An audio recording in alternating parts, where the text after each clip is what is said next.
All right, guys, welcome back to another week of the Revival Podcast. I am very excited about today's guest. We've got Jared Morse on here. And this is a special episode, not only because Jared is an awesome entrepreneur, author, an amazing father, he's also my uncle, which is unique. I don't get to pull my uncles in here very often. It's actually the first time. Yes.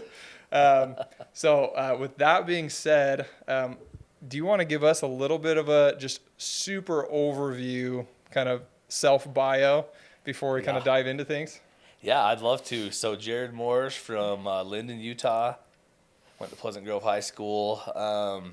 My story really kind of starts at that high school age, and I'll just try to condense this to a decent amount. But basically, played sports growing up, had an awesome, my parents had an amazing childhood. Oh yeah, Got yeah, in all with the some, stories. yeah, oh yeah, all the stories. So got in with some not the best friends in high school, and basically ended up getting into drugs, pretty heavily. And so I ended up going to 4 different inpatient rehabs, and this is from the time I was about 18, 19 to about 21 years old. So this was like the hurricane of my life, those Yeah. 4 years. And it was tough, It was like, got to the point where I was living on the street basically, didn't have any money. Everything was crashing and burning, And I ended up going to this last treatment center and ended up having a pretty amazing spiritual experience that we could talk about later But that was kind of this crux point of I need to turn my life around, And so from there, ended up going on a mission, went to Milwaukee. It took me about 3 years from there to get on a mission, Yeah, for sure. So I think I was 21 at the time, and then by the time I was 24, I got on my mission. And went to Milwaukee, Wisconsin, came back, went to UVU, did business marketing. I always wanted to do business. I had a good buddy. How some of the friends you have are just such big influences. And I had a buddy, his name was Marcus, and he owned a concrete company, and I worked for him before my mission, worked for him after. And, well, I actually got back before him, and I just said, well, I'm going to start a mission. He was in Guadalajara, Mexico, doing his mission stuff down there. So I started a company. It's called Utah Valley Curb, concrete, decorative curbing. Started that up while I was going through school. Ran that for 12 years. And during that time, graduated with a degree in business marketing. Got married in Salt Lake Temple. Amazing wife, and just lots of blessings. And that's when I really got into business. It was like, all right, what do I need to learn? What do I need to do? And there was a huge, and I don't want to get into too much of this, but just the short version is, had a lot of key points along the way. Ended up starting another company in 2015 called Kodiak Leather. And so we built that. A lot of it was on Kickstarter. We raised over $1 million on Kickstarter, leather bags. Awesome. Ended up selling that to a venture capital firm in 2022. And so from that point, I was like, all right, what are we doing? So we ended up just moving to Hawaii to figure out, like, what are we going to do? Let's reset. We got 4 kids, go down there. And that was kind of a good, like, pull back, reassess where we're at. We ended up moving back to Utah last year, and here we are. That's awesome. Thanks for that overview. That's like a lot. Obviously, we can dive into a lot, here. yeah. So I'm excited to dive into it. Let's do it. So let's start at the beginning of that story. Yeah. And kind of take a dive behind the mask of 18 to 20-year-old Jared Morse. I recently joined a group called The Collective. Cool. And it's kind of like a men's sales therapy group almost. Love and it. it was a really cool experience. And something that's unique that we kind of go in and we dive into is like taking off the mask. And because everyone wears a mask, right? Yeah. Everyone. Totally. And sometimes they don't even realize that they do. And it takes some introspection to realize, hey, what is my mask and what is actually sitting behind it? What are the actual thoughts? What are the actual like motives behind why I'm behaving this way? Totally. So if we could rewind history and kind of do a deep dive on where you were at that point, like what were some of the masks that you feel like you were wearing at the time, and what was sitting behind that mask? Like, what were you chasing? What were you craving? Yeah, and that's a great question. And just as you talk about it, so I'm a service missionary right now at the addiction recovery program. So we have these meetings every week, 12-step, and it is literally take off your mask, be vulnerable, talk about where you're at, and it's the most amazing thing because it's humbling for everybody. Yeah, that sounds awesome. And so that makes me, yeah, back then I'm putting myself in, okay, go back to the mindset of an Yeah, 18-year-old. that's hard. Maybe some chapters you try to Yeah, I know. close out a little bit. So, I mean, really, it was kind of just a social thing for a while, and I ended up, we just had a group of friends that really got into this stuff, and once you're in it, in that addiction, it's a physical addiction, it's a mental addiction, and you really are kind of in survival mode. You're like, all right, I got to do this, or I'm going to go in withdrawals, so I got to focus on that. And so all of a sudden, instead of focusing your life on productive, you're like, I'm just going into this addictive cycle. And so I think back then the masks would have been, at that age, you're trying to figure out life. You're trying to figure out who you are, what are your values, what are your principles. And especially at that point, I think friends are a pretty big part of your life and who you are as far as your identity goes, you know. And so that kind of became my identity for a little while based on that. But as I mentioned earlier, in that I had that spiritual experience that kind of opened up my perspective and said, wait a minute, there's a lot more going on here than what I can see with my physical eyes, and so that got me thinking on just a little bit different of a level. But yeah, I think the identity, knowing who you are, knowing, having it's like truth is things as they really are. Who are you really? And that was what I was trying to figure out. Yeah, it's interesting. It's insane how powerful our peer group is. Yeah. It's like whether for the better or for the worse, even, especially in like high school, junior high times, but even as an adult, right? You go into a company, it's like you're going to do whatever you can do to fit in or step above like your peers. Like, yeah. I heard a quote the other day. It basically said you got to be a little protective of your energy because the people you're around, their energy will rub off on you. So you've got to really be selective. Who do I want to be around? What kind of energy do I want to have? Because if you're around someone with not great energy long enough time, you're going to start having the same energy and thought processes and identity there. So I've been a lot more protective of who I'm spending time with. Yeah. More intentional. Obviously, as you have kids and family, that becomes your 90% of your life, like being around your kids, being around your family. But yeah, I think you're right. Yeah, friends can be a big influence, and sometimes for really good. It's like I think that's one way we can just grow and learn is from our friends. Yeah, and I love what you said about protecting your energy and being intentional who you spend your time around. Yeah, I think that is an amazing. You can definitely relate that to business and to like building teams for any of our managers out here listening. Yeah. I was just on a meeting with all of our market owners this morning, and Ben shared an experience. Ben's one of our market owners up north. Cool. That he had a few guys on his team that were actually pulling back from the energy on the team. They were working pretty hard and stuff, but they just weren't getting the results, and they weren't there with like the culture he was wanting in his team on like a positivity aspect. Yep. Pulled them from the team, and literally the very next week, his team did like triple the production that they've been doing in the past. And it's crazy. It's just removing those few people that pull from the right energy, the right attitude makes such a difference, more than you even realize it while they're there.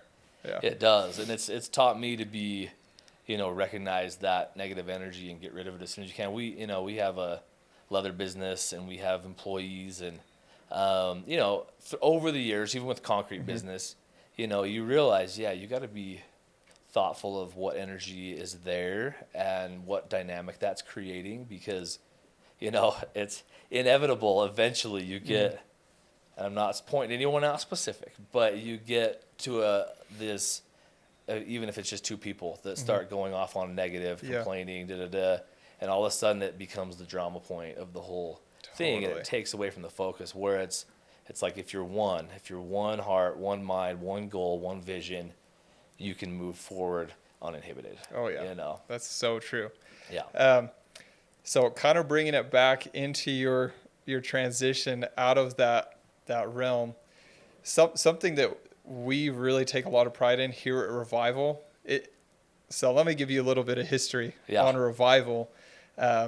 So it's called Revival, which is we didn't actually very first, like when we rolled out the name and the company, intend on it having so much meaning, but it very quickly took on a double meaning, right? It's like revival windows, yeah, revive your windows, go from old to new, but it's been so much more than that. Like we are a rep facing company, and everything we do is for our reps. Yep. And it's been so fun to watch people go from really low points in their lives or times when they're just vulnerable, and really plug them into a system and an environment where it sets them up for success and changes the trajectory of their life. That's what we're all about here at Revival. Love that. And so that's one of the big reasons I wanted to bring you in, is like you've done that for yourself.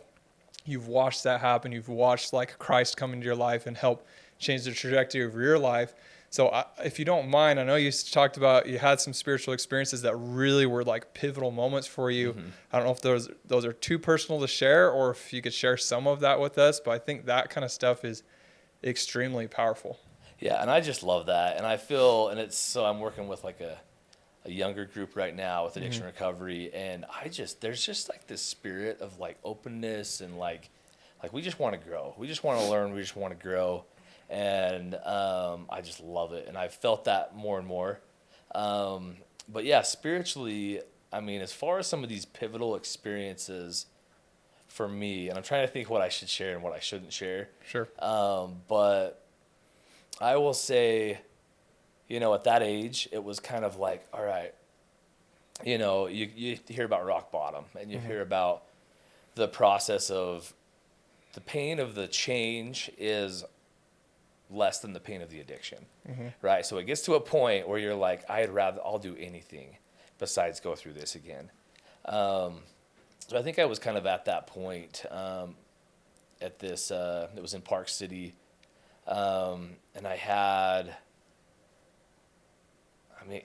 don't know, I don't want to get too churchy on you, Dude, but it's you can get as churchy as you want on here. yeah, okay. So I had a blessing. I got a blessing from my bishop that night. I went to bed, and I just had this really powerful, let's call it a dream, where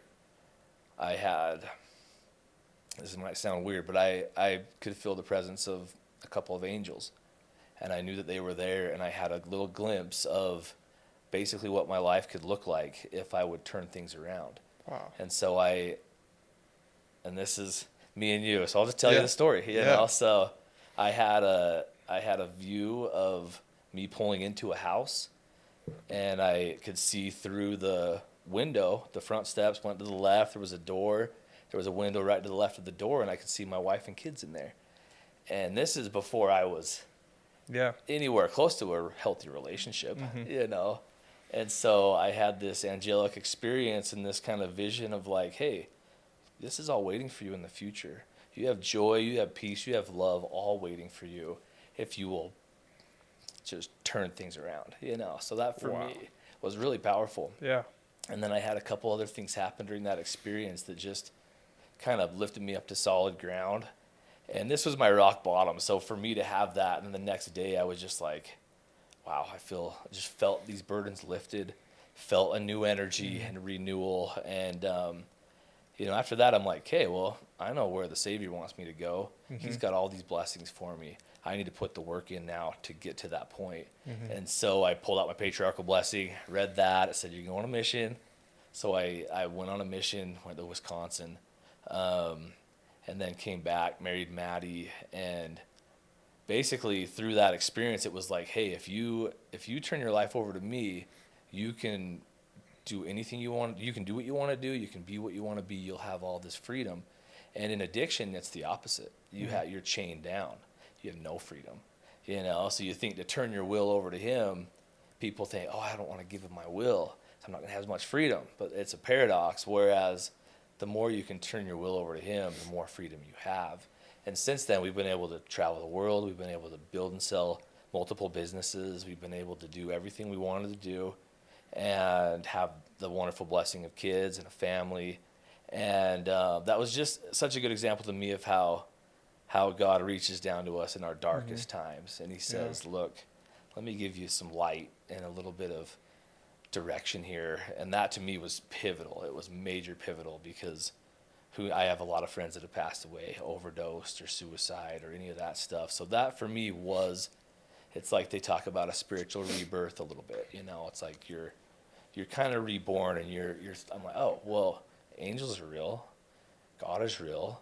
Okay, now I need to really think about what's going on here. Yeah. So anyways, that's kind of I really don't share that story very often because I appreciate it. That's a very, very intimate story to share, and that is super impactful. I really appreciate you like opening up and sharing that.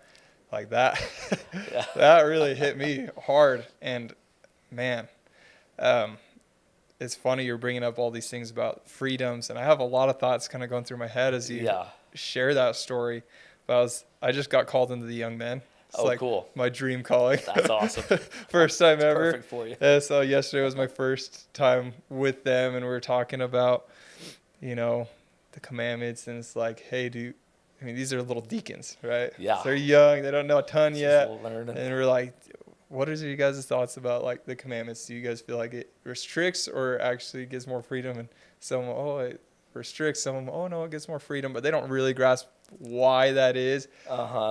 This is it, right? It's like, I'm going to make them listen to this. It's like, but it's just so cool. It's such a testament. It's like, no, guidelines are here to create freedom, to create growth, to expedite your path. It's like not to do anything other than that. It's like he only wants us to get to where you saw that is so powerful. He gave you such a vivid visualization of exactly what your goal was and where you were heading. And I talk about that a lot with my reps of the power of like vivid visualization. And that was just like, boom, gift from heaven. He gave it to you. Yeah. It's harder a little bit when you have to purposefully do that yourself. Hey, what do I want my future to look like? How's that going to feel? But when you can do that and you know exactly where you're heading and why you're heading there, how much easier is it for you to actually take the steps to get there? Right? 100%. And that makes me think of, I don't know if you've had a chance to read that book I wrote last year. I went through actually just the backside. You need to give me a copy of that. I want an Audible of it. You need to record yourself on Audible. It actually is on Audible. Are you serious? It's Against the Grain. Oh, for sure. Then I'll be listening to that. So Against the Grain, Jared Morse. But that's basically the principle of the book so we've been given our agency, right? We can choose whatsoever you ask, you shall receive. So it's like, hey, you have this amazing gift of agency. We can use that to design the life we want, right? And that is a real deal thing. It's like you can say, hey, I want this, I want this, I want this. I'm going to map it out. I'm going to use this agency and this power of creation that I've been given. Everything's got two creations, the spiritual and mental first, and then the physical. I'm sure you talk all about that. And so it's basically this idea of like, hey, the power is in me to design my life. How do I want my life to look? And I love the activity of just saying, hey, let's take away all the limiting thoughts, limiting beliefs. Let's just write, what would the perfect life be like for me? What do I want? Like, do I want to be married? Do I want to have kids? Do I want to have a business or a career? What field?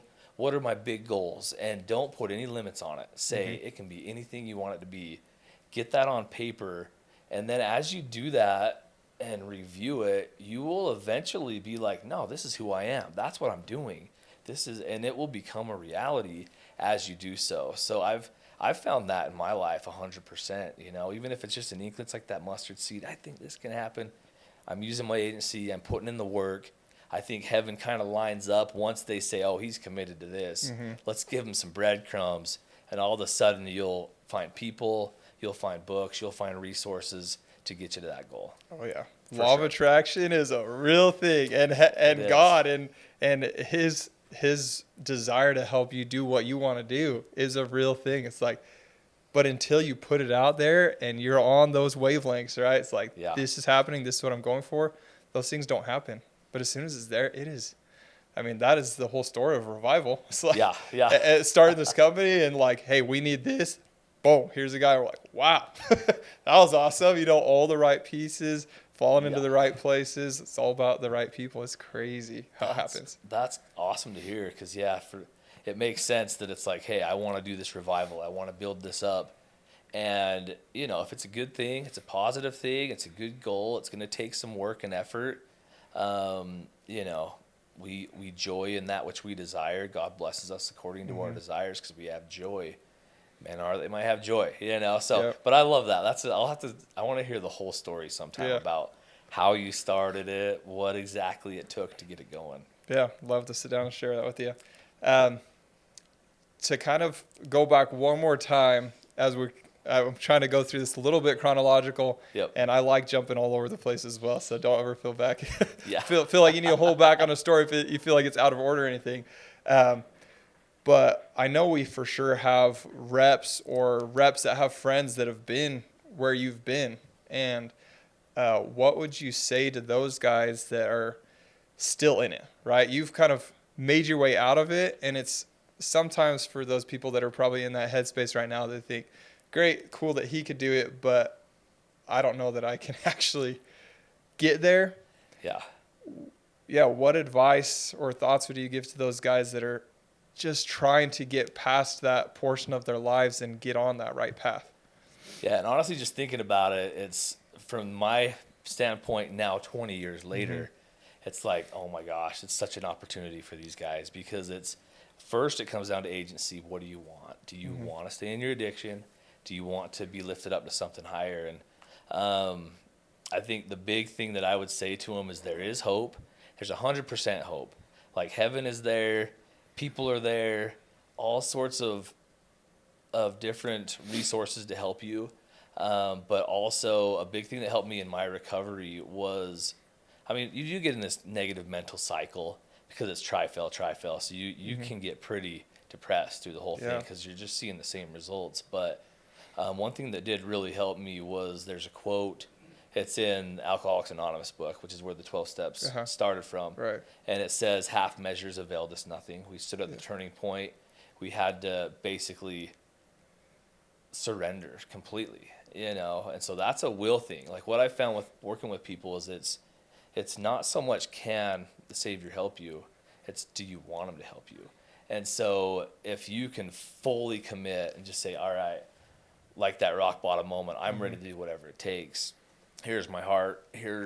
I'm ready for it. That's when he'll step in. But he gives us that agency, and he respects that agency. If you're not willing to let it go, he's not going to perform the miracle on helping you find healing, you know. So I see that a lot with these guys that I work with is like, you know, you've just got to have the willingness. So I would say, one, hope. Don't lose hope. There's lots of resources.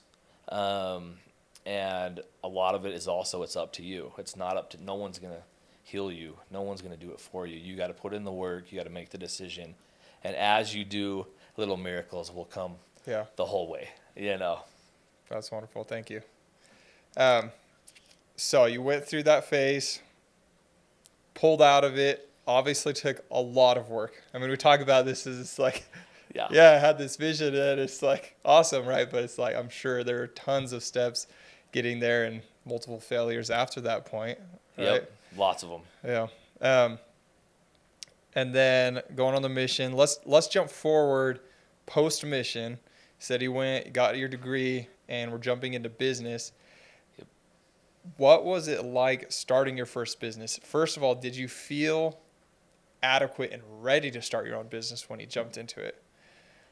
You know, I think I was blessed with this mentality in school. And this is just for me. Everybody's got their own stuff, right? Yeah. And but for me personally, it was really clear to me that I was going to be able to make a lot more money with business than I would working for someone else. So it was kind of this like, I can go work at a big corporate company and probably get like 5% raise every year, you know, where I'm like, if I go start my own business, I could get 100% raise every year if I work hard enough, which actually sales is the same way. Yeah, If for you, sure. It you is. want Sales commissions, is your own business, really. yeah, so you can get your own, you can have 1 year that's double the last year if you go out and work hard. Hmm. And that just struck home with me like, hey, I'm ready to work. If I do my own business, I can, there's no ceiling on what I'm gonna be able to make, So that was really clear to me when I was in college. And at the time it felt a little risky, especially like my parents not necessarily were like on board. Yeah. First of all, they're dealing with someone that's been through the ringer, Right. You're saying, like, I hey, I don't want to know start a about this. business and I need some money, You're like, just go get a job. so like, just take it easy. So anyways, I ended up borrowing some money. It wasn't from my parents originally, but I ended up borrowing, I think it was 13 grand, bought a truck, curbing trailer. And I don't know, I think that I had been through this whole addiction thing. I wasn't really worried about losing anything because I'd already lost everything, you know? So to start a business, I'm like, what's the worst that's going to happen? It's It not as can't be bad as worse than that. That's pretty much been my life ever Yeah. since then. It's like, whatever happens, it's not going to be as bad as that, Yeah, So, seriously. I was actually going to ask that. It's like, yeah, were there aspects of your addiction recovery that either made it harder or easier starting and running a business? I think lots of aspects made it easier. A lot of these addiction recovery guys are the most spiritual guys you'll ever meet because you're kind of forced to like lean into your spirituality every day so you don't get taken down on the other side of it. Right. And so one thing of recovery, and this isn't a full recovery podcast, Sure. but these principles apply to everybody. Yeah. It's like the daily maintenance of your spiritual condition. If you're doing your dailies and you're staying on top of things spiritually, you won't get pulled off the track. So a lot of guys that are in recovery are really leaned in and really pretty spiritual. And so I think two things that helped me specifically is I was starting to get more of that spiritual mindset, but also, have you heard of the book As a Man Thinketh by James Allen? Yeah. That book was like so pivotal to me at the time because I'd never heard these concepts of like your thoughts create your actions, create your circumstance, create your destiny. And I'm like, oh, this really does pull it into like, it's up to me. Yeah. And I think there's a lot of people that think life's just going to happen. Like, oh yeah, I just gotta stay alive and my life's going to be amazing.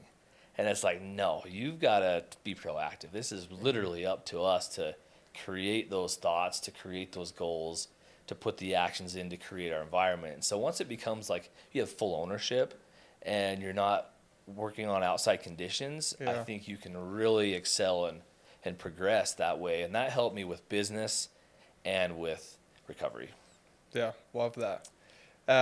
So with starting your first business, first I'll have you kind of dive in and tell us a little bit about that first business. Yep. And then if you want to tell us what are some of the main, what are some key things that you learned in that first business that you've been able to take as you've started other companies? I love that. Great question. And your brother Dustin, he worked for me for at least three or four seasons, if not more. And that business, I learned some major lessons going into it. Basically, one, just like how to set up and start a business. Two, it was concrete, which was actually a really good stepping stone business. We were talking about that earlier. You learn how to work with customers. You learn how to do the finances. You learn how to manage employees. You learn, how to do marketing. And so it was kind of this great self-starter business that you could do for a fairly low barrier of entry. But yeah, through that, I think the biggest things I learned was, and this is in the book too. You should go buy the book Against the Grain. Yeah, I'm excited to hear that it's on Audible. I just don't have a ton of time to like sit down and read the books. So I always want to read them and they sit on my desk for a long time. But Audible, like while I'm driving, I bust through a ton of different books. It's a pretty quick read So too. You could listen to it in like an hour. But it's kind of like these business principles. It's like these laws of business. It's like you have to plant the seed to get the harvest. You have to plant the seed, tend to the seed, work on it. Then eventually you start making some money on that, And so there were a few of those main business principles that I kind of started to learn as I go, like the customer, just taking care of the customer and like making sure that they're feeling taken care of. That was my favorite saying, like, we'll get you taken care of. Right. And it just puts them at ease. Yeah. And they're like, all right, well, that I don't have to think about that because he said he's going to get me taken care of, whatever that might have referred to of scheduling, whatever. So my main business principles are, one is do what you say you're going to do. If you say you're going to do it, like, make sure you fulfill that, because that literally puts you above about 50% of the competition. Yeah. No joke. A lot of people, oh, I'm going to be there Friday, and then they don't come, and then like, oh, we're not, and it's like the customers hate that. It's like if you can literally just do what you tell them you're going to do, you're above half the competition right there. That was a big one for me. The second one, take care of the customer, make sure they know they're getting taken care of. That was a big one. And then the third one was basically, you hear ABC, always be closing. It's ABC, always be creating, So like we're meant to create. Like, what can I create that's unique or different? And that applies to every aspect of life. Like, we're meant to create. What can we create for our vision? What can we create for our business? What can we innovate on? So those are kind of my main three that I try to stick to. That's great. Thanks for sharing those. Curious, were there any like failure stories during that first business that maybe led to some of these lessons learned, or just failure stories altogether? I think sometimes those are just as impactful or more impactful than like hey, here's what you should do. Totally. And I think business is a lifelong, and sales, it's a lifelong learning. Like, you refine over time. And I think as far as failures go, job to job, there were some jobs we had to rip all the concrete out of the job, or working with landscapers, and you've got to, which makes you fine tune how you install concrete, know.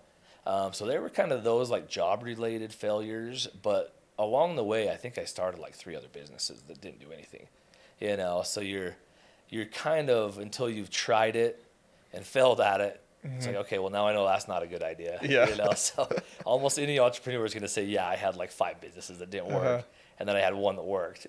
So I think, we had a soccer ball company. It was buy one, give one soccer balls. I went to Africa. I did not know that. And it was That's awesome. cool. It was called Twiga, which is Swahili for giraffe. Okay. And they all had giraffe print on the soccer balls. So down there, they were kicking soccer balls around. They're just plastic bags. Oh, wow. But basically rubber band or taped together, and that was their soccer ball in Tanzania. And so I came back, I'm like, we're going to do the Tom shoes, buy one, give one. And I still think that's a great business idea if anyone wants to do it, because it would be really cool. But that kind of went to the wayside. Then I did a ring business. It was, and this is with recovery, it was TWBD, Thy Will Be Done rings. That's cool. That could be kind of a cool thing there. So that kind of failed, that didn't really go anywhere. So there's been a few of those failures. But honestly, for me, and looking back, I think the biggest failure was the addiction, or I should say perceived failure, because we can get into the dynamics of how some of these, and a lot of the guys if you're saying, like, you have a few guys that are struggling with something, you sit there in that situation and you say, this sucks, this is horrible, I'm totally embarrassed and will always regret this. Yeah. That's not the case. Like, I had this crazy addiction stuff going on, but now there's a way that through the atonement, they make these negative experiences positive. Oh, yeah. And that's pretty amazing, because it's like, hey, you were so embarrassed about that, or so like always thinking it was this big black mark on your record, when now you have the empathy to help somebody else in the same situation. And without that experience, I wouldn't have met so many of these people that I'm working with, and wouldn't have the same amount of understanding and empathy of what they're going through. So it really turns, there's probably no experience that anybody will ever encounter that can't be turned into an actual positive for their life and for other people. So anyways, that's just a tangent, but. No, that's awesome. I actually love that. One of my favorite quotes, I don't even know where it came from. I say it all the time. Right. It's all my office is, God is either going to give you what you want, or he's going to give you something better. Yeah. And a lot of times that something better does not look like it in the time, right? Yeah. It's like during, you're like, this sucks. Like, definitely not what I wanted. Yeah. But now you can look back and you're like, oh my gosh, like, where would I be had this not happened? Right. And Totally. that's just like a powerful flip that negative into a positive, and it's just so awesome. It really is. And that's like the beauty of it. Like, you don't see that when you're younger. You don't see that when you're in the middle of the problem and the issue. Mm-hmm. But there's purpose. There's Yeah. purpose in every single thing that's happening. Whether it feels negative or positive, you're learning, you're growing. And a lot of times it's to benefit other people. Yeah. You know? Yeah. And I don't know if you'll have an answer to this, but this is something I've been thinking and pondering on recently. But for guys that are maybe at like tail end of recovery, or, you know, they're going through these hardships that they might not feel super proud of right now. Mm-hmm. And because they haven't quite made it over the hump yet and had Yeah. the success story that, you know, is the follow up to it. So it's like a cool, I'm proud of this story. I went from here to here. I'm zero to hero. Mm-hmm. They're still feeling like zero, even though they're doing amazing things and they have a lot to share with other people. What would you say to those people? How can they, like, in their struggles, share their struggles and make it a positive impact on themselves and other people? Yeah, I think that's a really good, and I would say to some degree we're all in that place of like working on something, working Yeah. through Oh, some trial. yeah, totally. You know, it's like, how can you turn that into a positive? And if I've learned anything, that like no matter where we're at in life or progress or spirituality, we all have ways we can serve people, and we can like share our light with other people. And so as we focus outward, it's so easy to just think of ourselves and our own problems, but Yeah. the more you can say, all right, how am I going to serve? How am I going to help people? Will our spiritual gifts will be used to bless other people's lives, and then you kind of lose a little bit of that self, you know.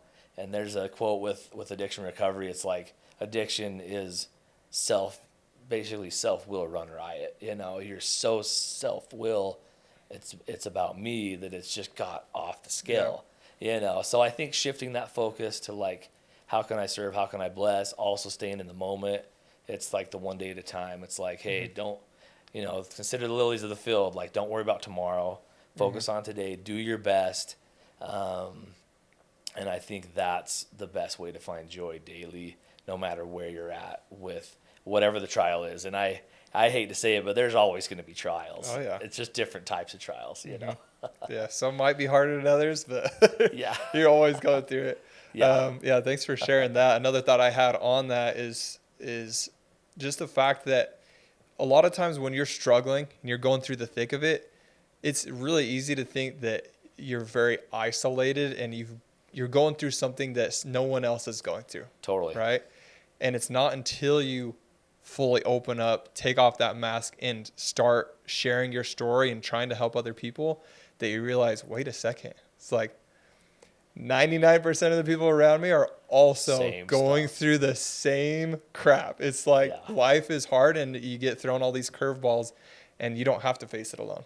And so it is so powerful. Just get out of your shell, suck up the pride, because that's really all it comes down to. It's like, if you're Yep. not willing to share your story without the success at the end, it's a pride thing, right? It is. You're Ego, embarrassed for to sure. share the story because you don't feel like adequate, you know, that you have something cool to share. It's like, no, the fact that you are owning up to what you're going through is the cool thing.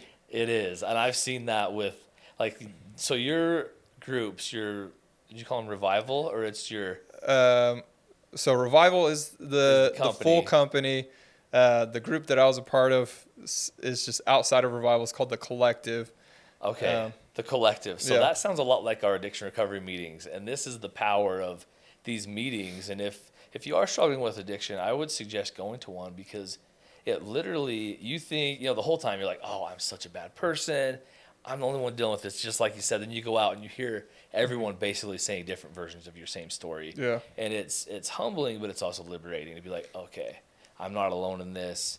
You know, we can all work together to overcome this. And there's been two things that I've kind of, while we're on the topic, been thinking about the last week or so. It's kind of like, and this may be cut out if you don't like it, but it's basically this whole story of like Jacob and Esau, and how Esau sold his birthright for the mess of pottage, right? That's addiction, and that's a lot of these struggles we're going through, where we want the physical now, Like we want the, whatever that fulfillment is that we're seeking, but we're giving up all these blessings that the Lord has like ready for us. So it becomes faith. It literally becomes faith. Like I'm going to give up what I think I want now, these physical desires or whatever it might be, and I'm going to have faith that there's a whole buffet of blessings just like literally waiting for me, reserved for me. They're not going anywhere.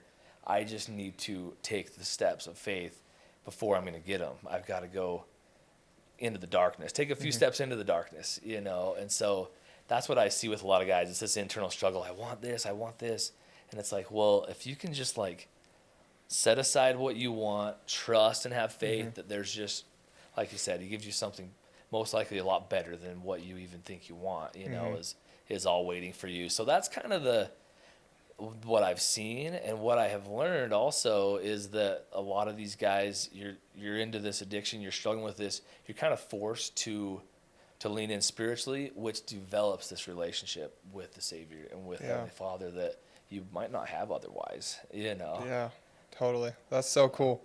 And while you're sharing this, I also had this thought earlier when you're talking about your really awesome spiritual experience, and I just feel impressed to share it as well. I was talking with one of my reps a few weeks ago, and we had this really awesome state conference a couple weeks ago, and this guy got up and was speaking, and he's like professional mountain biker. He's actually the owner of like Fazari or something. Oh, nice. Yeah. And he was out on this trip in Costa Rica mountain biking, and he hit some gap wrong and broke his neck. Oh my gosh. And just like laying there in the most excruciating pain he's been in his entire life. And he can't move. Wow. And you're in a third world country. Yeah. Can't move. Arms, like he became a quadriplegic. From there, he was in the hospital. Wow. They tried to give him pain meds. He's dropping his blood pressure too low. They couldn't even give him pain meds. Wow. Or else he would die. And so he's like level 13 out of 10 on the pain scale for like weeks on end. And through like all this excruciating pain came the most amazing, right? His rock bottom, right, is what became the like pivotal moment or thing that he could grasp onto. Like he was able to get just a small glimpse during one of those nights of like the other side. And he said that it is the most beautiful, most amazing thing you will ever see. Like you can't even imagine how amazing it is on the other side. And he couldn't share much with that story. Obviously, that's a very personal story. Yep. But all he say is like, whatever you're going through, whatever you're doing, like it is worth it. Like keep going. Like stay true to the path. Like do what you need to do, because there is just so much waiting on the other side. You just can't even comprehend it. And that your story kind of just reminded me of that. It's like this tiny little glimpse of what it's going to be like. It's like, it gets me excited, Yeah. It's like, it lets you hold on to something that's a little bit more powerful than, hey, you know what? I don't know what my life's going to turn into. It's like, no, like hang in there, do your best to stay strong. I love that story, honestly, and that it's so true. And the more I work with different guys, we're all just learning, We make a bad decision, we feel bad. Well, that's teaching us that the good decisions are going to make us feel good. Yeah. And we're on this learning path, and it's like the more we experience trials, blessings, we're learning the whole way, and that's kind of the whole goal. It's just we're in this life of learning right now, So, but thanks for sharing that. That's a cool story. Yeah. Okay, we're towards the end of our podcast here. And I want to hit on a little bit about some of these other businesses that you started, and like what got you wanting to start that specific business. Yep. And what are some of the things that you've learned along the way, as well as any like advice to people out there maybe thinking, hey, one day I want to start a business. What are the key things they need to be doing now or thinking of as they go into that? Yeah, no, that's a great question. So I mean, for me, I started the concrete business in 2008. So I was building that with a lot of your brothers. Worked for me, you worked for me, for that one day. Yeah.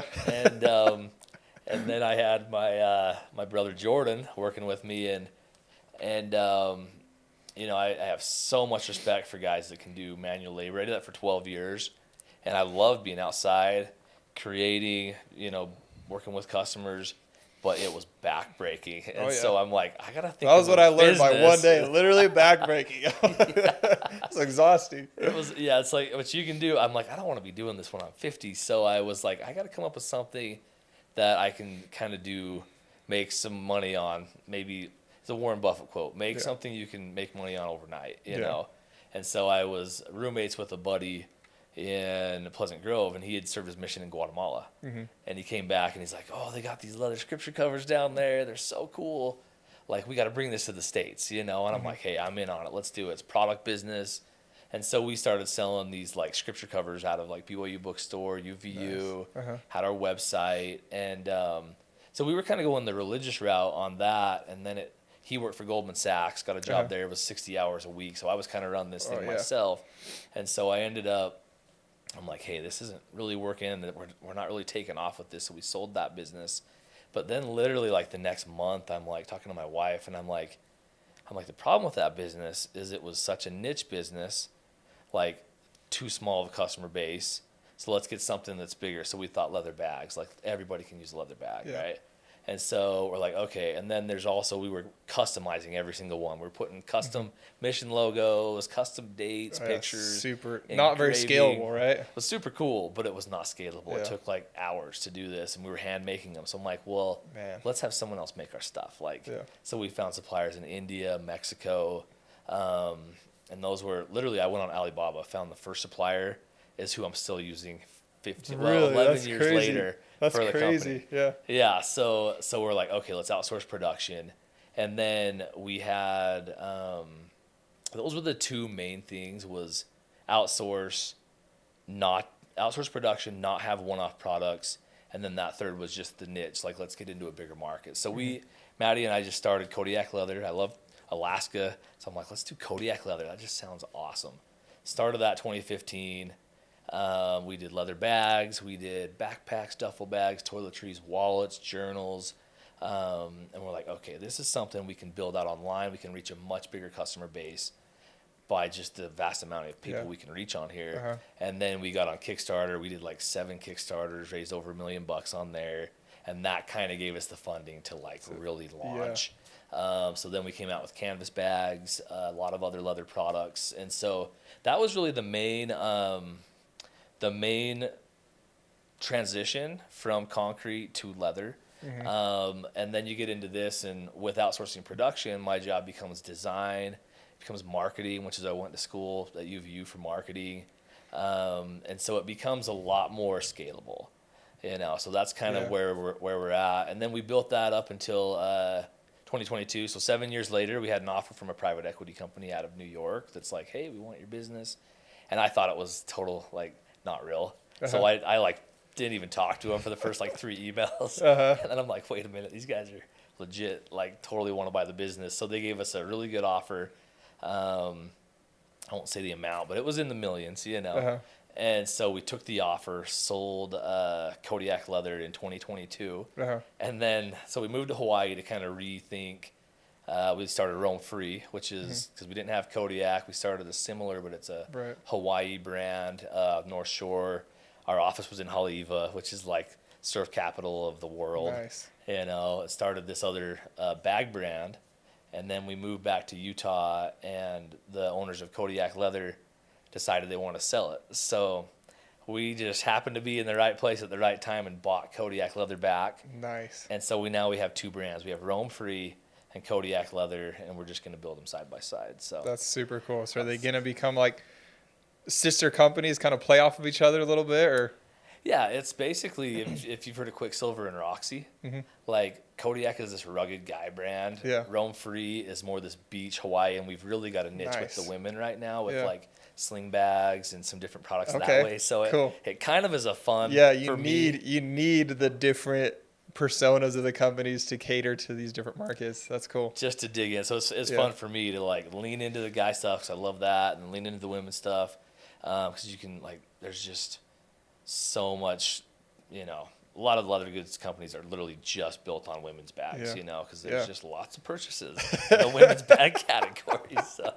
So we're like, all right, let's just do this. So we're Not to say literally, anything about women, but yeah, they buy a lot of stuff. they buy stuff. So we're kind of at this. That just happened like a month and a half ago, but that was a huge blessing because now That's we've got awesome. both of That's those big side by news. side. Congrats. That's super exciting. Yeah, thank you. And it's fun to just kind of get involved. And our goal is to give back. I know we're running low on time, but my whole philosophy on business is or whatever the career is, it's that whole build then bless others. If you can build it, you have more sources to bless other people. Yeah. So that's kind of the long-term vision. That is awesome. It's very apparent through this whole thing. Like if we were to jump into this and just talk about the business, it'd be easy to have a misconception that it's like you're all about, growing and scaling businesses, but really for you and for me, like the business is an important piece to our lives and our goals, but it's really just like a fun tool to use to get to where we want to be. And it's very much apparent with you, like from where you came from and what you're doing now, like even doing like a church service missionary, helping with addiction recovery. It's exactly what you're saying. It's like, no, build this so I can build and help others. And that's what it's allowed you to do. Like if you were having to work a desk job from 9 to 5 every single day, would you be able to, bless others like you're blessing them right now? It's like, I'd be looking for that other side you were talking about, the other side of heaven. No, just kidding. Just kidding. You're 100% right. I think it gives you the freedom, it gives you the resources to bless other people. And honestly, it's kind of one of those things where, it's such a, for me and for you, I can tell life is like, it's a spiritual thing. Like, if you aren't, like, we all have these spiritual gifts, we have these talents and abilities, like the more we can lean into those, the more we can get in a position to influence other people, so you find some of these career successes, like someone's probably going to listen to me a little bit more if they know I've done some business, had some pretty awesome successes than, like you said, if you're just kind of out in the sidelines, not really doing much, Right. So anyways, I don't know if that came off right, but basically I'm just saying, like, you can build and then you can use that to bless other people, and there's nothing wrong with that. It's like having that mentality, like money is a tool, it's a resource, it's okay to want to make some money. I think that can be a pretty big roadblock for a lot of people. Yeah. Just saying, oh, is this okay to like want to make some money? oh yeah, 100%. That is a self-limiting belief, and people are uncomfortable with that depending on how they were raised or how they grew up and what their relationship with money is. Like, money is the root of all evil? No, not necessarily. The love of money, right? Yeah. Is the root of all evil. Priorities got to be straight. It's just a magnifying glass, right? Is going to make you more of what you already are and what your intentions are. And if that intention is to serve and bless people, it's like you're going to be able to do more of that, and you're going to have a bigger platform to do that and more resources of time, money, and freedom to do it. I love that. You're hitting the nail on the head. Like everything you said, I'm like, we're on the same page, because it's so true.